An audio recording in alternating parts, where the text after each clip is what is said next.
You're watching Picks on Politics with Dan Manarino. And welcome back to Picks on Politics, everybody. So listen to this. A new bill making its way through the city council would restrict pedicabs in certain parts of the theater district, including right outside the theaters. If passed, those pedicabs could not pick up or drop off passengers within 50 feet of a theater's entrance or exit. Now, the bill was introduced earlier this month by City Council members Keith Powers and Erik Bottcher. They are both here to talk about it. And great to have you here to talk about this important legislation. That video we're showing is pedicabs from, I think, like 2005. They've since turned up the style of them. They put on neon signs. They got music, right? So let's talk about why you had decided to introduce this legislation and how really your constituents said it was a problem. New Yorkers are fed up. They're fed up with these pedicabs that are interrupting a Broadway show and are crowding the theaters when you walk out. I've heard personally from constituents and friends of mine who have gone to see a Broadway show and have been interrupted and disrupted by the sound and the noise that's coming from the pedicabs just outside the theater.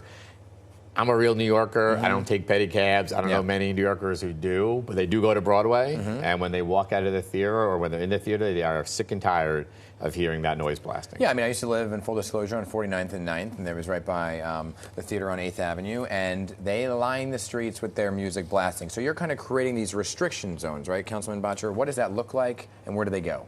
It's 50 feet from the entrance of the theater, and the Department of Transportation would post signage making it clear to the pedicab drivers that you're not allowed to camp out in front of these theaters. And look, New Yorkers, we love Empire State of Mind. We love New York, New York. We don't want to hear it during the show. Right. The other thing is when you leave the theater, there's often a wall of pedicabs, and it's a just mishmash of people. This will help ease pedestrian congestion. Yeah, I mean, it's already a crowded area, right? It's Times Square.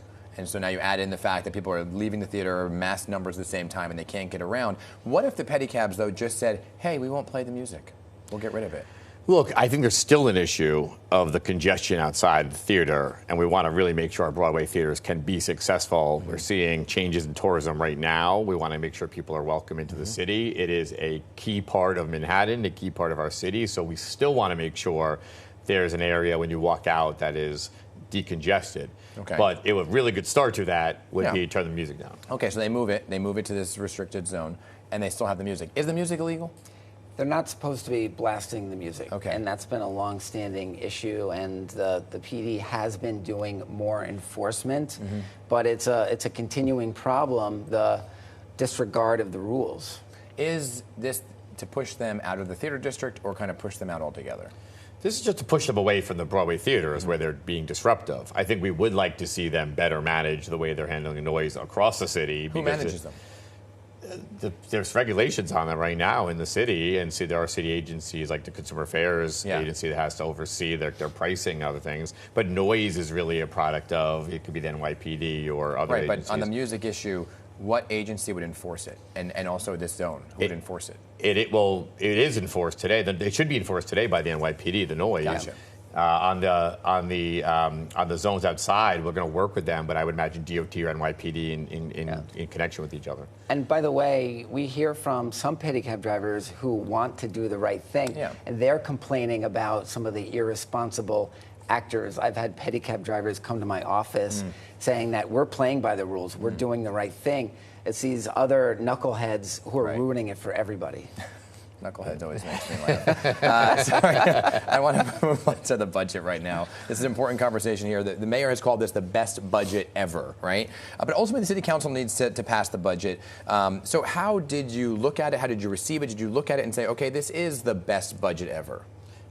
Best budget ever, I'm not sure about that, but certainly we have seen a better budget than I think we've had to deal with in the past years. In the past years, we've talked about school cuts, culture and arts cuts. We're still not funding the parks in the way we want to. 3K is an urgent need here in Manhattan and beyond. We want to see that invested. So it's certainly a good start. The council is going to step in and make sure we assert our own authority. I think parks, culture funding, we still want to see go up.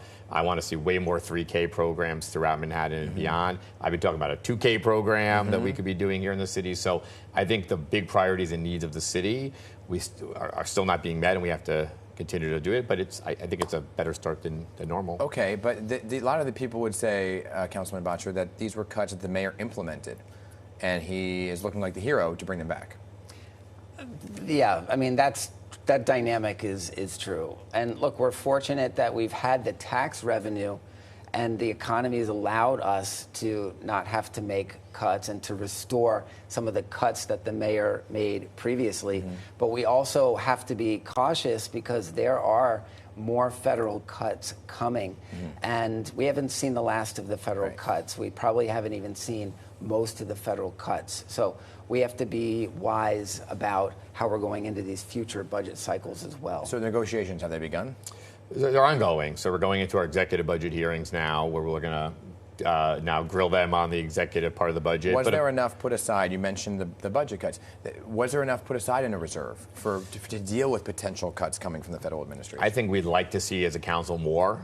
And I know the speaker and the finance chair have been calling for that, just to make sure that there's a Trump rainy day fund for what could be ahead. And if we're lucky that we don't have to spend it, then we can keep it in our reserves for the future, or we can find ways in mid-year to spend that money. But I think right now we do have to be cautious. What are your thoughts?